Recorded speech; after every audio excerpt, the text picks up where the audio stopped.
Hello everyone, welcome back to my channel Stree hope. कैसे हो आप सब और कैसे चल रही है आप सबकी पढ़ाई।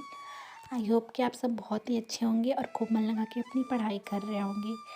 आज मेरे दिन की शुरुआत हुई सुबह के 5:30 बजे से और आज था मंडे, तो बड़ी वाली बेटी का स्कूल था। बस मैं उसको यहाँ पे रेडी कर रही थी। सैटरडे को छुट्टी थी और संडे को तो छुट्टी होती हुए तो 2 दिन से वो घर ही पे थी। और कल थोड़ी सी मेरी हेल्थ इशू थी, इसलिए कल की जो मॉर्निंग है मेरी थोड़ी सी लेट हुई। लेकिन आज ना मंडे, तो फिर मंडे टू फ्राइडे फिर वही अपना रोज़ का काम होता है। और हम सब हाउस वाइफ का सबसे पहला प्रायोरिटी होती है हमारे घर के काम। और फिर हम अपने काम को बहुत बखूबी से निभाते भी हैं, करते भी हैं।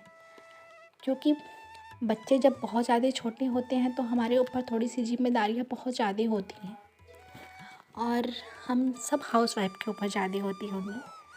बट ये आज का जो मेरा ब्लॉग है ना, मैं उन लड़कियों के लिए बनाई हूँ जो अभी अनमैरिड हैं और जो किसी भी एग्ज़ाम की प्रिपरेशन कर रही हैं और वो उस एग्ज़ाम को लेके डेडिकेटेड हैं या अपने वो लाइफ में कुछ अच्छा करना चाहती हैं कि हाँ हमें करना है।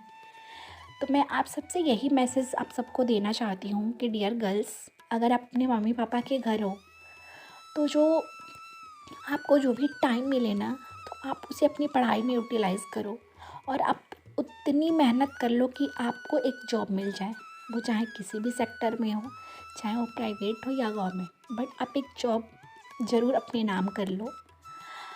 हमें ज़रूरी नहीं है ना कि शादी के बाद जितना टाइम हमें अपने मम्मी पापा के घर मिल रहा है उतनी टाइम हमें अपने ससुराल में मिल जाए। ये सारी चीज़ें मैं फेस करती हूँ, तो मुझे पता है, इसलिए मैं आप लोगों के साथ शेयर कर रही हूँ कि बहुत ही मुश्किल होता है अपने घर परिवार, अपने बच्चों के साथ अपने पढ़ाई को करना, कंटिन्यू करना। तो ये बहुत ही मुश्किल है। आज का हमने क्या टारगेट फिक्स किया और कल हम क्या करने वाले हैं ये हमें खुद ही नहीं पता होता है। फिर भी हम अपने सपने पूरे करने के चक्कर में लगे रहते हैं कि हाँ कहीं ना कहीं एक दिन हम सक्सेस ज़रूर हो जाएंगे। अगर आप अपने मम्मी पापा के घर हो, अगर आपके पास टाइम है, तो आप लेट नाइट तक भी पढ़ो, कोई टेंशन नहीं है। सुबह आप थोड़े से लेट उठोगे तो थोड़ी सी मम्मी पापा की डांट पड़ेगी, लेकिन कोई बात नहीं, इट्स ओके। वो डांट भी हमारे लिए ही है। और आप सब उसको अच्छे से अपने लाइफ में यूटिलाइज़ करो कि डांट एक दिन के लिए है, लेकिन ये कल कल के हमारे भविष्य के लिए बहुत अच्छी हो सकती है।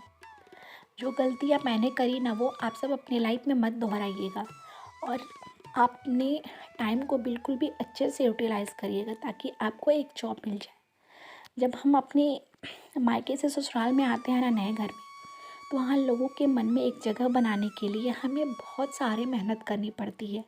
एक अंदर से डर भी लगा रहता है कि हाँ, मैं सबके मन में अपने लिए एक रिस्पेक्ट क्रिएट कर पाऊँगी कि नहीं। जब मैं आई तो मैं बिफ़ोर मैरिज वहाँ पे पढ़ाती थी और आफ्टर मैरिज जब मतलब मेरी शादी हो गई तो 2-3 महीने बाद ही जहाँ पे मैं पढ़ाती थी वहाँ से कॉल भी आते थे कि आप स्कूल ज्वाइन कर लो। बट मैंने डर के मारे कभी किसी से कहा ही नहीं। और ऐसा भी नहीं था कि अगर मैं कहती तो कोई मना कर देता। बट एक जो बिलीव था ना कि हाँ मैं दूसरों पे करूँ या कोई मेरे पे करे, वो नहीं था।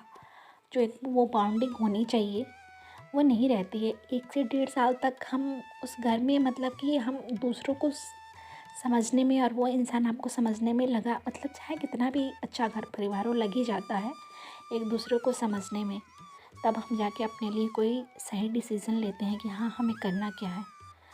और इन सब का एक ये भी है कि अगर आप अपने मायके में हो और आप फाइनेंशियल खुद के ऊपर डिपेंड हो, तो आपको अपने ससुराल में किसी से किसी भी चीज़ के लिए परमिशन नहीं लेनी पड़ेगी कि हमें क्या करना है और क्या नहीं।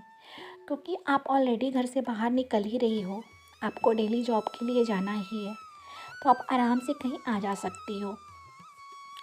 दूसरे मुझे ये बेनिफिट लगती है ना कि हमें, मतलब कि जब हम फाइनेंशियल खुद के ऊपर डिपेंड रहते हैं और हमें सेक्रीफाइस नहीं करने पड़ते हैं अपनी लाइफ से। अगर हमें कोई भी चीज़ परचेस करनी हो तो हमें किसी से डिसीज़न नहीं लेता है, क्योंकि जो वो रिस्पेक्ट है ना कहीं जब आप अपने मायके हो तो अपने ससुराल में खुद ही उस टाइम ही वो क्रिएट हो जाती है कि हाँ लड़की भाई जॉब में है और उन्हें जो देखने का तरीका है वो घर परिवार में कुछ अलग ही रहता है। और आपको सैक्रिफाइसेस भी नहीं करना पड़ेगा, क्योंकि आप ऑलरेडी फाइनेंशियल खुद के ऊपर इतनी डिपेंड हो कि अगर आपको कुछ लेना हो तो आपको किसी से परमिशन लेने की ज़रूरत नहीं पड़ेगी कि हाँ मैं लूँ या नहीं लूँ। और कोई भी डिसीज़न लेनी हो आपके बारे में तो फिर आप आराम से ले सकती हो। कहने को तो शादी के बाद अगर आप फाइनेंशियल डिपेंड नहीं है तो हमारा ये सब कुछ होता है, लेकिन जो ये जब बात आत्मसम्मान वाली होती है ना, तो हम शायद कभी भी स्वतंत्र होते ही नहीं हैं। अगर हमें अपने घर से बाहर जाना है, हमें कुछ परचेज़ करनी है, तो हम हर चीज़ के लिए अपने हस्बैंड के ऊपर डिपेंड रहते हैं। माना कि कोई मना नहीं करता कि हाँ मत करो, लेकिन कहीं ना कहीं परमिशन तो लेनी पड़ती है ना कि मैं ये ले लूँ, मैं यहाँ चली जाऊँ। तो ये सारी चीज़ें आप सबके साथ ना हो। ज़रूरी नहीं है कि जो चीज़ें हम फेस कर रहे हैं वो हमारे आने वाली भी जनरेशन करे। मैं आप सबसे बस यही कहना चाहती हूँ कि आप, अगर आप मतलब पूरी डेडिकेटेड हो आप किसी भी एग्ज़ाम को लेके, तो प्लीज़ आप सब बहुत मेहनत करिए और एक जॉब अपने नाम ज़रूर क्रिएट करिए। अपने नाम ले लीजिए एक पोस्ट, चाहे वो प्राइवेट हो चाहे कोई भी। और आप किसी भी फील्ड में हो, ज़रूरी नहीं है कि वो हमारी पढ़ाई है। अगर पढ़ाई में आप इंटरेस्टेड हो तो पढ़ाई करो। आप पार्लर जानती हो तो पार्लर, आप स्टिचिंग जानती हो तो कुछ भी, लेकिन आप करो ज़रूर, क्योंकि ये बहुत ज़रूरी है। मैं ये जर्नी इसलिए शेयर करना चाहती हूँ ना कि आप सब एक मेरी बहन जैसी हो, चाहे कोई वो छोटी, कुछ लोग मेरे वीडियो जो छोटे होंगे वो भी देख रहे होंगे और जो बड़े होंगे वो भी देख रहे होंगे। मैं ये मैसेज हर सबको देना चाहती थी और मैंने इसलिए आप सबसे ये जर्नी शेयर करी। तो बस यही था मेरा आज का ब्लॉग। उम्मीद करती हूँ शायद आप लोगों को अच्छा लगे तो आप सब इसे शेयर करिएगा और लाइक करिएगा। फिर हम कल मिलेंगे अपनी नई बातों के साथ। तब तक के लिए बाय बाय, टेक केयर।